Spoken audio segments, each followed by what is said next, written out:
Chenbi woke up in his cramped dorm room, realizing he had successfully traveled back 10 days before the apocalypse. He knew that to survive this time, he had to embrace the very thing that destroyed him in his previous life. Without wasting a second, he headed to the city hospital where the first infected patient was kept in secret. He slipped past the distracted doctors and entered the isolation ward where a bound zombie lay twitching. Chenbi pulled out a syringe and drew the blackened, infected blood directly from the creature's veins. He injected the viral cocktail into his own arm, feeling immediate, searing agony course through his body. His veins bulged and turned pitch black as his immune system fought a desperate battle against the mutation. Using his iron will, he forced the virus to submit rather than turning into a mindless monster. When the pain finally subsided, he felt a new, terrifying power, awakening deep within his soul. A system notification appeared in his vision, confirming his new class, the Virus Monarch. He could now absorb any virus and transform it into a skill to strengthen his own biology. Outside the room, he saw the first signs of panic as more people began to turn into the walking dead. He realized that the hospital was currently the best place to find concentrated virus samples. He encountered a zombie in the hallway and grabbed its face, devouring the infection directly. Each kill provided him with virus points, which he used to upgrade his newfound abilities. In a bathroom stall, he found a young nurse named Susan hiding from the encroaching monsters. He saved her from a lecherous doctor who was trying to use her as a human shield. Chenbi ordered Susan to guide him to the high-security research laboratory on the top floor. In the lab, he found the ancestor virus and several other potent strains stored in glass vials. He plunged his hand into the samples, absorbing all the biological data at once. His strength was instantly boosted by 200% as the viruses integrated into his genome. Suddenly, a mutant zombie with multiple limbs burst through the lab doors, sensing his power. Chenbi used his new Bone Claw ability to tear into the monster's thick hide. The fight was brutal, but Chenbi's rapid regeneration kept him in the battle despite several wounds. He finally devoured the second-stage zombie, gaining the rare ability to manifest a flesh shield. With the authorities arriving to quarantine the building, he knew he had to escape the rooftop. He grabbed Susan and leaped off the fourth-floor ledge, landing perfectly on the pavement below. They reached Susan's apartment, where Chenbi took a moment to clean his wounds and recover. A brief moment of intimacy passed between them as the reality of the new world began to sink in. Chenbi's phone buzzed with messages from his old contacts, unaware that he was now a different person. He remembered a powerful woman named Song Zixiong who rose to fame in his previous life. He decided that instead of just watching her rise, he would make her his ally this time. The next morning, he arrived at the luxury office tower belonging to the city's most powerful entrepreneur. He bypassed security easily and walked directly into Song Zixiong's private office. Song Zixiong was surprised by the young man's boldness, but was immediately intrigued by his presence. Chenbi cut straight to the point, telling her that the world was about to end and she needed him. She laughed at first, but his detailed knowledge of the recent hospital incident made her pause. He revealed his black light claws to her, proving that he was more than just a regular human. He promised to help her and her daughter survive if she provided the resources to build a base. Song Zixiong realized that the rules of the world were changing and she chose to follow him. Chenbi stood before the hospital entrance as the first wave of panic began to ripple through the lobby. He ignored the screams of fleeing patients and moved toward the restricted laboratory wing. On the fourth floor, he heard the frantic scratching of nails against a bathroom door. Inside, a cowardly doctor used a nurse as a human shield to escape through a high window. The man fell to his death on the pavement below, leaving the bitten nurse to her fate. Chenbi entered the room and grabbed the infected nurse's arm before the virus could fully take her. He used his Virus Monarch ability to draw the infection out of her body and into his own. Susan gasped for air as the gray tint vanished from her skin and her eyes cleared. He ordered her to lead him to the deep storage virus vault immediately. Susan followed him, stepping over the corpses of her former colleagues. They reached the laboratory where rows of glowing vials contained the world's most deadly pathogens. Chenbi smashed the glass and plunged his hand into the concentrate of the blacklight virus. His muscular frame buckled as the new virus began to rewrite his genetic code. A system message chimed in his mind, announcing the successful evolution of the blacklight strain. He felt his strength surge by 200% as his muscles' density increased. Suddenly, a massive crash echoed from the hallway as a mutant giant burst through the wall. Chenbi stood his ground, watching the beast with a predatory smile. The monster roared and lunged, its massive claws swiping through the air. Chenbi sidestepped the attack with blinding speed, leaving an afterimage behind. He countered with a punch that sent the giant reeling back into a row of cabinets. Susan threw him an emergency fire axe from a nearby glass case. Chenbi caught the axe mid-air and buried it deep in the monster's shoulder. The beast grabbed Chenbi and threw him across the room with terrifying strength. He hit the wall with a thud, but didn't stop smiling as black tentacles emerged from his back. The tentacles lashed out, piercing the mutant's chest and draining its life force. The giant collapsed into a pile of ash as Chenbi absorbed its second-stage genetic markers. Gunshots rang out from the stairs as military quarantine teams arrived to seal the building. Chenbi grabbed Susan's waist and ran toward the laboratory window. They leaped through the glass, plummeting 4 stories toward the pavement. He landed with a heavy impact, his legs absorbing the shock without breaking a bone. A stray bullet from a sniper hit Chenbi's shoulder, but he didn't even flinch. He hurried Susan into a nearby alleyway to escape the growing military perimeter. Hours later, they reached Susan's apartment, where the silence of the city felt eerie. Susan watched in disbelief as the bullet wound in his shoulder closed on its own. He jokingly asked if she would like to be eaten to help him recover faster. The tension between them broke as they shared a passionate kiss amidst the impending doom. His phone buzzed incessantly with news of the spreading virus in Jonk City. Chenbi realized that the billionaire Song Zixiong was the next key to his conquest. He knew Song would awaken a high-level talent once the official trials began.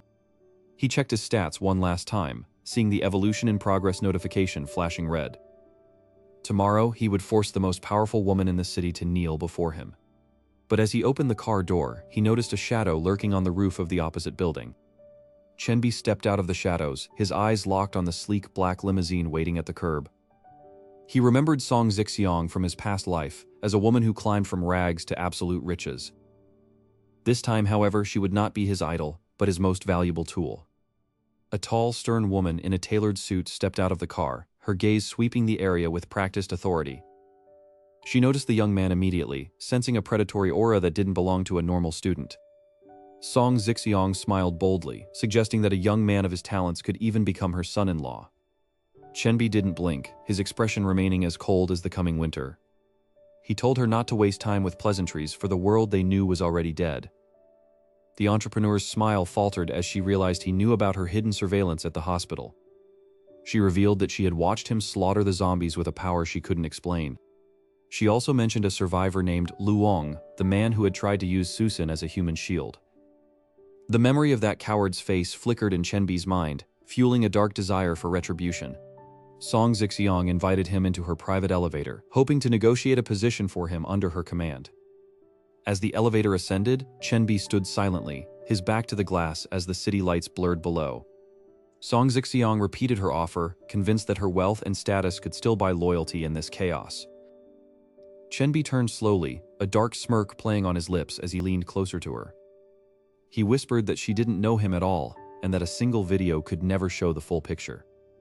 Suddenly, his arm transformed, massive black virus claws erupting and pinning the metal wall beside her head.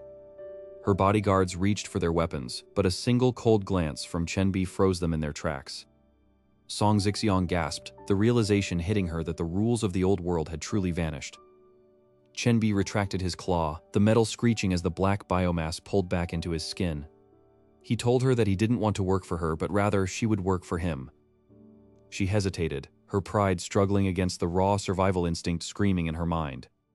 Just then, a series of distant gunshots echoed through the penthouse, vibrating the heavy glass windows.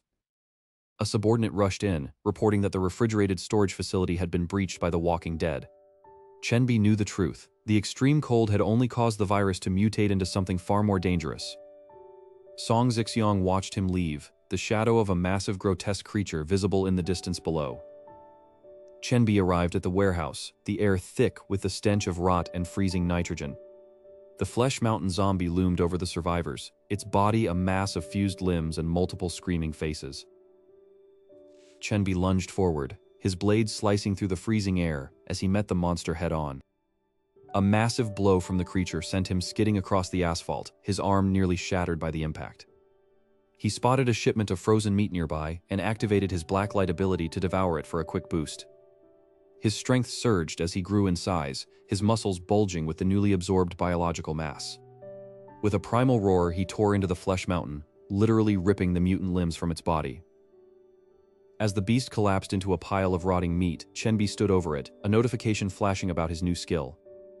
He had obtained the Flesh Mountain Core, an item that would allow him to build an impenetrable defense. He returned to the penthouse, where Song Zixiang was waiting with her young daughter, Song San. He looked at the powerful woman and told her that from this day forward, she was his loyal subordinate. Song Zixiang dropped to her knees, accepting him as her master in exchange for her daughter's safety. Chenbi smiled, knowing that the White Emperor City now had its first architect and its most powerful financier. But as he turned to speak, a chilling mental frequency pierced his mind, a warning of an even greater threat approaching.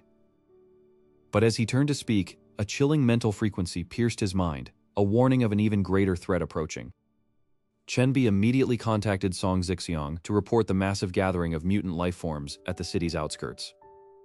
Reports flooded in of a humanoid being with an oversized head and protective exoskeleton directing the horde. He realized that this was not a random attack, but the first official trial of the Doomsday era. Song Zixiang mobilized the hundreds of B-class evolvers to their designated defensive positions along the wall. The sheer mass of the incoming zombies began to exert immense pressure on the western sector's defenses. Chenbi knew he had to find the Lord's location before the wall's regenerative capacity reached its limit. He called upon Han Xiao to use his psychic abilities to track the specific mental frequency of the enemy leader. At the front lines, the nurse Susan worked tirelessly to heal the wounded warriors amidst the chaos of battle. Suddenly, the ground shook as the first Whistler zombies launched themselves over the high fortifications. Chenbi intercepted a group of speed-type mutants, his arm morphing into a serrated black blade. The chaser zombies, massive hulks of muscle, began battering the wall with rhythmic, bone-crushing blows. Seeing his people struggle, Chenbi unleashed a surge of hellfire that incinerated the nearest cluster of enemies. Han Xiao sent a mental message confirming the coordinates of the zombie lord in the northern Misty Mountains. Leaving the defense to Song Zixiang, Chenbi sprinted toward the northern peaks with incredible speed. He entered a region where the air was thick with the stench of decay and unnatural psychic energy. Elite speed-type hunters ambushed him from the shadows, their claws grazing his black light armor. Chenbi retaliated by manifesting his blade form, a transformation that turned his arms into lethal mantis-like blades. He devoured the hunter's essence, absorbing their speed-based attributes to further his evolution. Suddenly, the world around him shifted, replaced by a warm, idyllic scene of his friends welcoming him back. He realized it was a powerful psychic illusion meant to exploit his deepest desires for peace. Shattering the hallucination with a burst of mental willpower, he found the zombie lord standing just meters away. The lord shrieked in disbelief that a mere mortal could resist its ultimate mental control. Chenbi lunged forward, his blades whistling through the air as he engaged the lord's elite guardian, the chaser. He noticed the chaser's movements were slowing due to the hidden mental worm virus he had already injected. With a final explosive strike, Chenbi decapitated the chaser and turned his sights on the defenseless lord. He devoured the zombie lord's brain, gaining the apostate's heart, a rare mental magnetic field ability. With the lord dead, the unified purpose of the zombie horde at the city walls instantly collapsed into chaos. Chenbi used his new air dash ability to fly back toward the city, looking like a dark meteor in the sky. He arrived at the western wall just as the final line of defense was about to be breached. He ordered a full-scale counteroffensive to wipe out the remaining scattered clusters of the horde. The battle raged for 4 more days as the citizens cleared every street and alleyway of the remaining monsters. Chenbi walked through the city, noting the high cost of victory in terms of lives and destroyed infrastructure. Suddenly, the golden aura of the city founding order began to pulse from the base of the mountain. The will of the universe announced the successful establishment of the world's first S-level gold city. Chenbi was officially recognized as the Lord of White Emperor City, granting him unprecedented authority over the region. He immediately integrated the Galaxy-class supercomputer prize to optimize the city's future defensive systems. Despite the victory, Chenbi couldn't shake the feeling that the true Doomsday trials were only just beginning. As he celebrated with his people, a message from the Plague Cult appeared on his personal interface. The message spoke of a prophesied god and invited him to a hidden location where a nightmare awaited. But the biggest shock came when he realized the Gold City's scanner had detected a non-human entity already hiding inside the spire. Just as he reached for his weapon, the door to his room creaked open, revealing a shadow that shouldn't exist. The shadow at the door dissolved into a shimmering rift, beckoning Chenbi toward the unknown depths of the abyss. He stepped forward, knowing that the ordinary evolution of his virus would never be enough to survive the coming apocalypse. The air inside the abyss was thick with a metallic tang, and the sky was a bruised shade of violet that never changed. He checked his status screen, noting that the countdown to the final Doomsday trial was still ticking relentlessly. A pack of flamehounds burst from the volcanic soil, their bodies composed of molten rock and hatred. With a flick of his wrist, black tentacles erupted from his back and impaled the leading beast through its fiery heart. The virus monarch system hummed as it absorbed the essence of the fire, granting him a temporary resistance to heat. He descended deeper, the temperature dropping sharply as he entered the frozen tundra of the 100th layer. In the distance, a frost giant raised a club of solid ice, its roar shaking the very foundation of the glacier. Chenbi didn't meet the giant head-on, instead using his speed to weave through the falling ice shards. He leaped onto the giant's arm, his virus-infused blades carving through the thick permafrost of its skin. As the giant shattered into a million pieces, a silver treasure chest materialized in its place. Inside was only an A-rank skill, far below the SSS level power he needed to truly dominate the future. He pressed on through the 200th layer, where the walls were made of living, pulsing flesh. This place was a hive for the carrion swarm, tiny insects that could strip a man to bone in seconds. Chenbi released a cloud of his own viral spores, turning the insects into a nutrient-rich slurry before they could touch him. The psychological toll of the abyss began to manifest as he reached the 300th layer, the Hall of Mirrors. Every reflection showed a different version of his past life, the one where he died screaming in the jaws of a titan. He shattered the mirrors with a roar, refusing to be haunted by a failure he had already rewritten. As the illusions faded, he stood before the gate of the 400th layer, guarded by the Shadow Sentinel. The Sentinel did not speak, but the weight of its killing intent was heavy enough to crush a normal human. Chenbi engaged the Guardian, his virus-enhanced muscles screaming under the strain of the high-speed exchange. A strike from the black greatsword grazed his shoulder, leaving a trail of corrupt energy that tried to eat his flesh. Instead of retreating, he grabbed the blade with his bare hand, letting the virus devour the Sentinel's shadow essence. The Sentinel collapsed into a pile of empty armor as Chenbi drained the last of its power. He finally reached the 500th layer, a silent throne room at the very bottom of the world. On the throne sat an ornate box, pulsing with a golden light that outshone everything else in the abyss. As he approached, the shadows in the room began to knit together into a terrifying silhouette of himself. The doppelganger spoke in his own voice, questioning why he would save a world that had already betrayed him. "I don't care about saving the world, I only care about being the one who decides its fate," Chenbi replied. The two versions of the virus monarch collided in a shockwave that cracked the stone pillars around them. Every move he made was countered perfectly by his shadow, who knew his every thought and instinct. He realized that to win, he had to evolve his virus beyond the limitations of his current biology during the fight. He forced the virus to consume his own blood, supercharging his cells at the cost of his own life force. With a burst of speed the shadow couldn't predict, he drove his arm through the doppelganger's chest. The duplicate dissolved, and the golden box clicked open, revealing a scroll made of dragon skin and starlight. It was the SSS rank scroll, the eternal overlord of pathogens, the peak of all viral evolutions. As he grasped the scroll, a pillar of light erupted from the abyss, signaling his successful conquest to the world above. His body felt heavier than ever, but the power coursing through his veins was unlike anything he had felt in 2 lifetimes. Just as he prepared to return, the abyss began to shake violently, and a voice from the void whispered that the true trial had only just begun. Below the throne, a second rift opened, revealing a dimension that looked even more ancient and dangerous than the one he just conquered. A giant skeletal hand reached out from the red depths, and the chapter ended with the sound of a name being called that Chenbi had long forgotten. The skeletal hand of the Ancient One tightened around Chenbi's throat as the red depths pulsed like a dying heart. Chenbi ignored the suffocating pressure and let his black light virus flow into the bones of the Titan. With a guttural roar, he commanded the virus to consume the essence of the Abyss Lord from the inside out. The massive skeleton crumbled into a fine ash that swirled around Chenbi like a dark cyclone. He landed softly on a platform made of obsidian, his eyes scanning for the final gate.